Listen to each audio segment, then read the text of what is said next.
जदि आपण को किसी लोन ऑफर कॉल आसुची ताहले आपण माने एठारु दूरे रुहतु।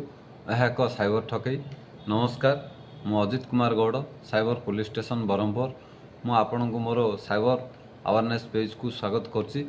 वर्तमान समय साइबर ठक माने जो विभिन्न प्रकार फाइनेंस ऑफिस रही जमती कि टीवीएस फाइनेंस है, Bajaj finance, Reliance finance, Dhani finance, Mudra finance से माने प्रायतः फाइनेंस कंपनी एजेंट कही कॉल करते आपन को आपनकर Aadhaar card, PAN card, bank passbook, photo आउ किसी एडवांस पेमेंट मागी था से माने अलग अलग माने जोटा प्रोसेसिंग फीस है, जीएसटी है, एनओसी है, कमिशन है, एमती विभिन्न प्रकार से माने आपठू टंका मागी मागी नहीं जाती आउ शेष में आप साइबर ठकर शिकार होती।